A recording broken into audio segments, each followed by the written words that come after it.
जादुई साड़ी की प्रेरक कहानी। एक बार की बात है, एक छोटे से गांव में अनाया नाम की एक महिला रहती थी। वह एक दयालु और अच्छी इंसान थी जो हमेशा अपने और अपने परिवार के लिए अच्छी चीजें चाहती थी। अनाया के पास एक प्यारा पति और एक खूबसूरत बेटी थी, लेकिन उसकी सास शांता उसके प्रति बहुत अच्छी नहीं थी। शांता अक्सर घटिया बातें कहती थी और अनाया को दुखी करती थी। एक दिन जब अनाया बाजार में घूम रही थी तो उसे एक विशेष दुकान मिली।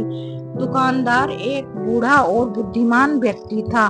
अनाया ने उससे कहा कि वह खुश रहना चाहती है और चाहती है कि उसके साथ अच्छी चीजें हों, भले ही उसकी सास निर्दयी थी। दुकानदार मुस्कुराया और उसे एक अनोखी साड़ी दिखाई। उन्होंने कहा कि यह जादुई साड़ी और उनके जीवन में सौभाग्य और खुशियां लाएगा। अनाया ने जादुई साड़ी खरीदने का फैसला किया और तुरंत उसे पहन लिया।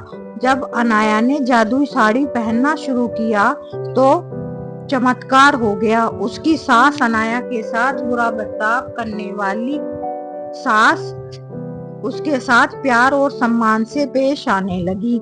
अनाया बहुत खुश थी क्योंकि उसकी सास उसकी सबसे बड़ी समर्थक और सबसे अच्छी दोस्त बन गई थी। गांव के लोग इस बदलाव को देखकर आश्चर्यचकित रह गए। जादुई साड़ी की वजह से अनाया के परिवार में खुशियां आने लगी। गांव बहुत अच्छी जगह बन गया और अनाया का पति सफल हो गया। उनका घर हमेशा प्यार से भरा रहता था और सभी का आपस में मेलजोल रहता था। अनाया की बेटी एक प्यारे और देखभाल करने वाले घर में बड़ी हुई और वह बहुत खुश थी।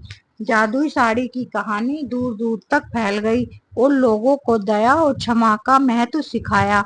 अनाया बहादुरी का प्रतीक बन गई और उसने सभी को दिखाया कि दयालु होने से बड़ा बदलाव आ सकता है, चाहे चीजें कितनी भी कठिन क्यों ना लगे। और इस तरह जादुई साड़ी के साथ मिलने वाली अच्छी चीजों का आनंद लेते हुए गांव हमेशा खुशहाल रहने लगा। साड़ी ने न केवल अनाया की जिंदगी बदली बल्कि एक महत्वपूर्ण सबक भी सिखाया कि प्यार और क्षमा मुश्किल समय में भी खुशी और चमत्कार ला सकती हैं। दूसरों के प्रति दयालु होने से हम उनके और हमारे जीवन में भी खुशियां ला सकते हैं।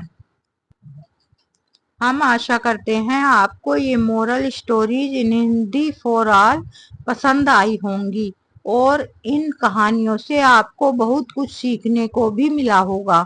अगर आपको ये कहानी पसंद आई है तो कृपया इसे अपने दोस्तों के साथ शेयर करें। आपको कौन सी कहानी पसंद आई नीचे कमेंट बॉक्स में कमेंट करें, साथ ही लाइक करें और इस चैनल को सब्सक्राइब करना ना भूलें।